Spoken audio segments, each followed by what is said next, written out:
Olá, meu irmão, minha irmã. Já passamos do meio do ano de 2020, hein? Como corre veloz o tempo. E chegamos ao 18º domingo do tempo comum, dia 2 de agosto. E a palavra do Evangelho para esse domingo, 18º, 2 de agosto, é a assim chamada multiplicação dos pães, Mateus 14, 13 a 21.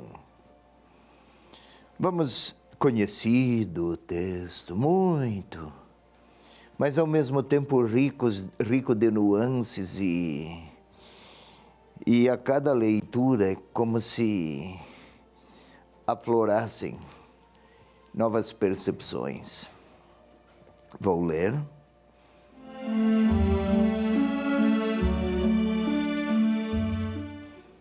Jesus, ouvindo que João Batista fora preso, partiu dali de barco para lugar deserto, afastado. Assim que as multidões o souberam, vieram das cidades, seguindo-o a pé.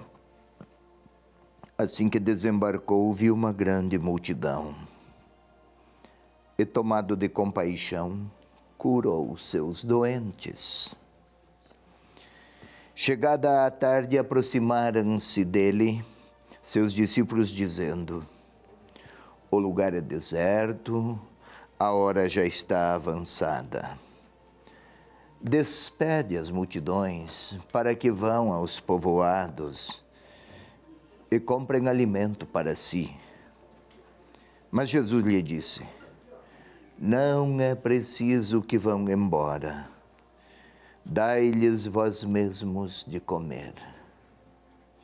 Ao que os discípulos responderam: só temos aqui 5 pães e 2 peixes. Disse Jesus: trazei-os aqui. E tendo mandado que as multidões se acomodassem na grama, tomou os 5 pães, os 2 peixes, elevou os olhos ao céu, pronunciou a bênção. Em seguida, partindo os pães, deu-os aos discípulos e os discípulos às multidões. Todos comeram e ficaram saciados. E ainda recolheram 12 cestos cheios dos pedaços que sobraram. Ora, os que comeram eram cerca de 5.000 homens, sem contar mulheres e crianças. Esta é a palavra, meu irmão, minha irmã, a palavra do Evangelho deste 18º domingo do tempo comum.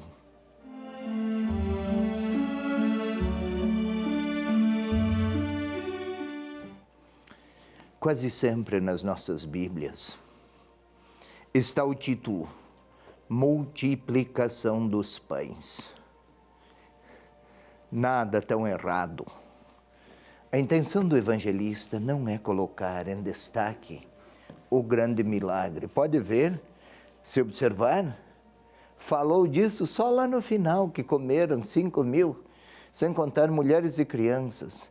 Tudo o que era dito antes não é uma narração orientada a preparar a apresentação de um milagre. Longe disso.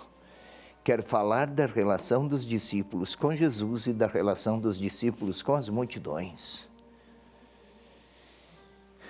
Banquete, vamos dizer assim, alimento, faz lembrar a Eucaristia. E o evangelista pretende que o leitor, quando chegar lá ao final do Evangelho, nas narrativas da Eucaristia, recorde-se desta narrativa. Mas vamos lá. O que temos antes, imediatamente antes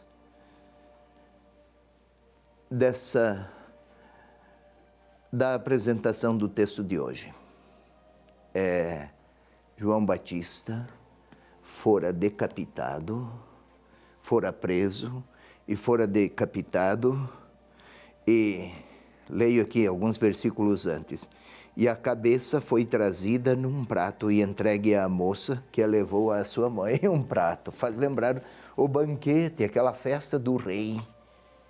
Festa que gera morte, que oprime, que é violenta. A festa de quem tem poder. Aqui, a festa, alimento, gera vida. É a de Jesus. É uma contraposição que o evangelista pretende que o leitor perceba. Pois bem, ouvindo que João Batista tivera este fim, partiu dali para um lugar deserto, afastado. Assim que as multidões souberam, vieram da cidade seguindo-o a pé. Jesus desembarcou, ele tinha partido de barco. Multidões que o seguem a pé faz lembrar o quê? Não pretende o evangelista simplesmente narrar que as multidões seguiram e o fizeram a pé, faz lembrar o êxodo. Se o faraó gerava morte, quem segue Jesus vai encontrar a vida. Para um lugar deserto, faz lembrar o êxodo. Atravessaram o deserto para a terra prometida. No deserto, o povo foi agraciado com o dom do maná. Aqui o povo é agraciado com o dom do pão. Observemos mais. Jesus viu uma grande multidão, tomado de compaixão, curou os seus doentes. Nunca esqueça, meu irmão, compaixão, minha irmã. Compadecer, padecer com. Dói no Senhor a dor de um povo. Compaixão, sentir dor passional ante a dor de um povo cansado, que procurava, que necessitava de esperança e de liberdade, de consolo, de paz. Aproximaram-se dele os seus discípulos. O lugar é deserto, a hora é avançada, despede as multidões que vão comprar. O Senhor tem compaixão. Os discípulos parecem despreocupados com a dor de um povo.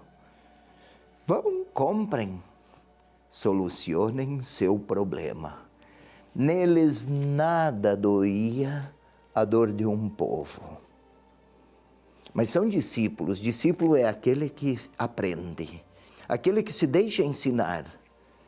Aqui o evangelista pretende deixar entrever nos olhos do leitor. Pretende que o leitor vislumbre. Os discípulos, para seguirem o Senhor, precisarão necessariamente desempenhar-se bem na capacidade de compadecer-se de um povo que sofre. De outra maneira, seria apenas um servidor, alguém que oferecia serviços religiosos. Dai-lhes vós mesmos de comer não é apenas uma questão prática, alimentar aqueles corpos, aquelas pessoas famélicas. Não é apenas uma solução funcional. Comer para além de uma operação gastronômica. Comer indica renovar a capacidade de viver. Ajudem-nos a encontrarem e reencontrarem motivos de esperança para continuar a vida.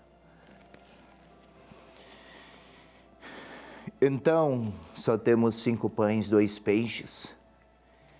Claro que é pouco para tudo aquilo, é evidente. Mas o evangelista pretende que o leitor vá além de uma materialidade imediata. Ofereçam tudo o que tem. Mais do que falar de quantidade de pães e de peixes, se só temos isso, é isso que basta. mas em favor da compaixão por um povo, é preciso a totalidade da capacidade de amar. De amar um povo e de amar o Senhor do qual é discípulo. Jesus elevou os olhos, pronunciou a bênção, partiu os pães, deu aos discípulos e os discípulos às multidões. Curioso, né?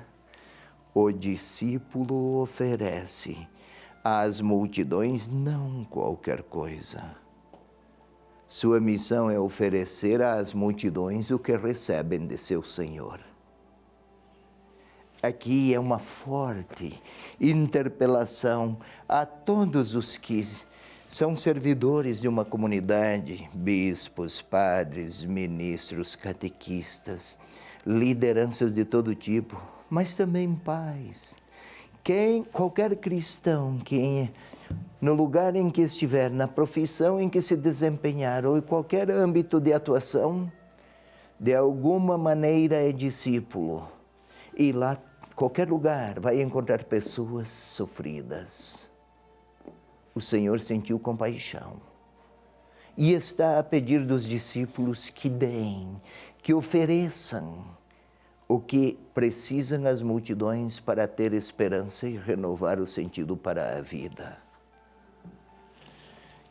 E todos ficaram saciados, recolheram 12 cestos, saciar a abundância do que o Senhor pode oferecer se os discípulos se fizerem bons servos.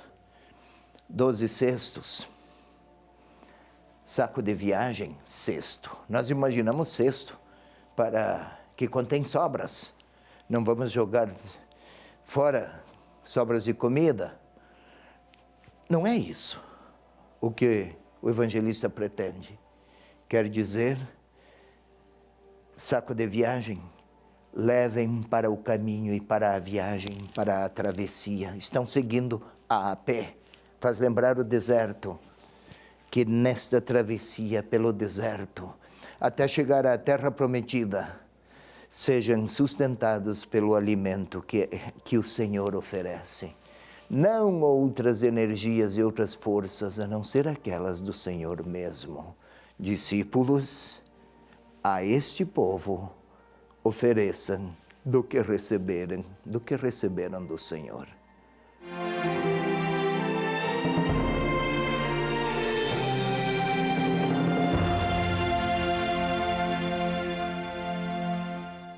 Não perca mais nenhum vídeo da TV Evangelizar. Inscreva-se agora!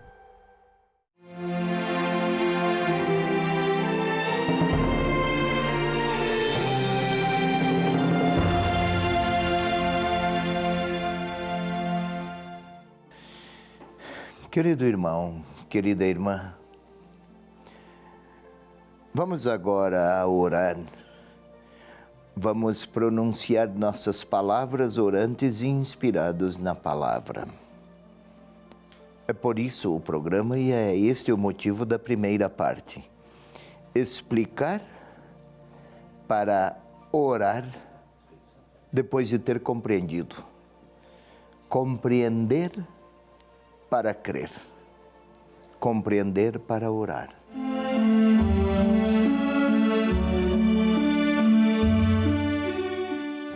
Agora vamos à oração, mas para a oração é preciso predispor nossa interioridade. Se eu faço uma corrida, eu preciso fazer antes um aquecimento. Se eu participo de um jogo de grande demanda física, eu preciso preparar o corpo, os músculos, as melhores vitalidades orgânicas para a competição. Assim, também para a oração. Queira fechar os olhos, queira olhar para dentro de si mesmo e vamos nos exercitar para condicionar nossa imaginação, nossa vontade, nossa inteligência. Profundamente, respire uma vez. Não precisa ser apressado, não deve ser. Respire uma vez, quase que acompanhando o ar que entra pelas vias aéreas e chega aos pulmões e os infla. Todo aquele processo de elaboração do sangue que absorve o oxigênio, que libera o gás carbônico. Isso está acontecendo desde o primeiro dia de nossas vidas, como uma verdade que nunca cessa. Se o corpo é assim, também a nossa interioridade, o espírito, nossa alma o é. Uma espécie de anseio de Deus, como o corpo anseia por ar.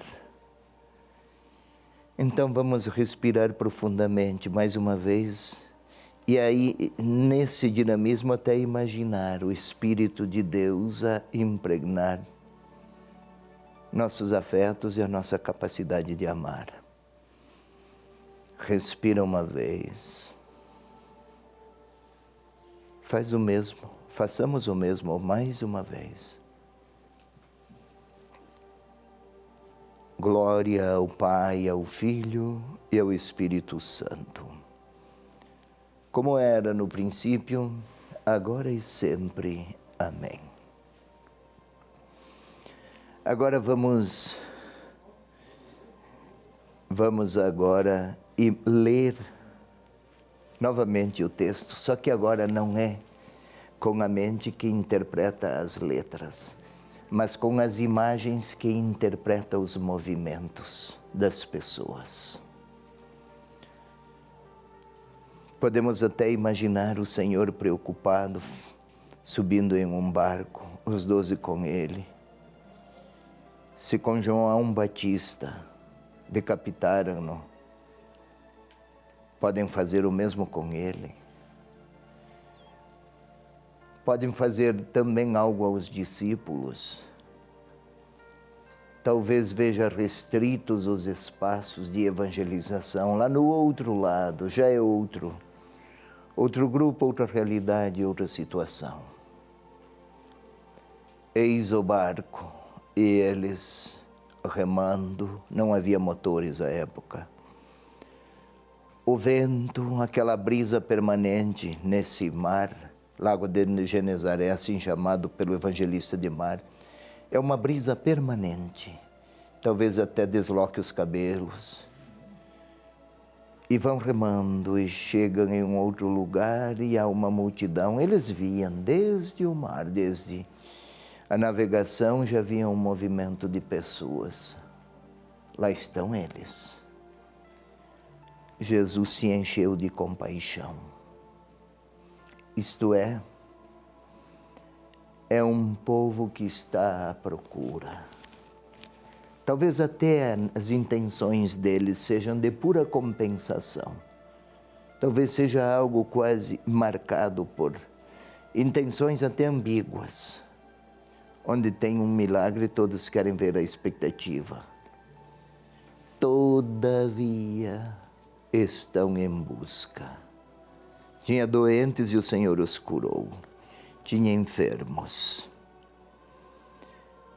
Podemos observar aqueles discípulos meio enfastiados, cheio de gente que está sempre a pedir e sempre se aproveitando. Talvez fosse esse o comportamento deles. Despede as multidões, que resolvam o problema, o lugar é deserto. Senhor, não parece que está se excedendo? E onde encontraremos solução para um problema deste?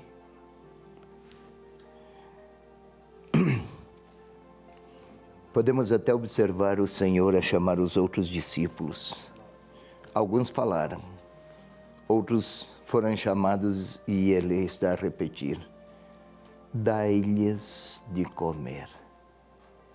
Eles até se entreolham, fazem até aquele gesto. Talvez estejam a fazer isso Pedro, João, Felipe, Tomé, Simão, como se não compreendessem. E o Senhor Um deles, Senhor, 5 pães e 2 peixes, aqui uma multidão, talvez até o tom de voz tenham traços recriminativos. Só temos 5 pães e 2 peixes, como fazer? Por que uma proposta assim? Talvez indignados até. E 5 pães, tragam. Talvez tenham trazido até com algum acabrunhamento. O que vai fazer agora? Não é que tudo foi numa espécie de placidez serena, não foi. Mas tomou o pão, levantou os olhos, pronunciou a bênção, deu aos discípulos, eles às multidões. Podemos até observar aqueles discípulos a contemplarem-se e contemplar o fenômeno. Há muito quando há compaixão, e a compaixão em nome do Senhor. Talvez até alguém lhes lembre, será que é um novo êxodo?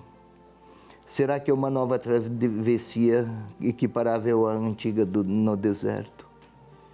Será que é um novo maná?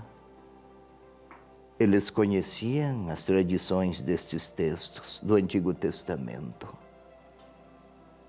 E agora estão já as multidões saciadas. Podemos contemplar aquela gente maravilhada, emocionados, quem sabe. E os discípulos entreolham-se e se perguntam. Aquelas multidões recolhendo, também os discípulos, e ao final, eles, maravilhados, já não gostariam mais de sair de lá. Mas vamos um pouco mais. Agora eu sou um deles. E eu conheço multidões necessitadas. Eu conheço situações de pessoas sofridas. Lá Jesus curou os seus doentes e eu conheço pessoas sem vida. E se eu quiser conversar com o Senhor sobre estas pessoas, Ele quereria, certamente me perguntaria: o que você pode fazer por ele? Ah, não posso fazer nada. Compromissos, limitações, carências, escassez. Ofereça a ele, a ela, a eles, algo do teu pouco. Afeto, proximidade, tempo, toques, olhares marcados por sentimentos de fraternidade. Vai até lá onde tem gente precisando de seus sentimentos, dos teus sentimentos, desculpe. O milagre não está no pão que se multiplica, mas no discípulo que serve. O Senhor não continuou mais a fazer milagres depois da ressurreição, mas os discípulos a servir continuaram na história da igreja e da humanidade. E agora o Senhor olha para mim e eu vou falar ao Senhor: que eu posso fazer para aquele ou aquela a quem eu conheço, que precisa das compaixões do Senhor. Ele não quer mais me falar, quer ouvir o que tenho a lhe dizer sobre aquele caso, aquela pessoa, aquela realidade, ou aquelas muitas pessoas que precisam de mim. Eu até agora, como os discípulos, disse que só tenho 5 pães e 2 peixes, mas o Senhor me diz: o que pode oferecer? Pergunta, é hora de eu lhe falar.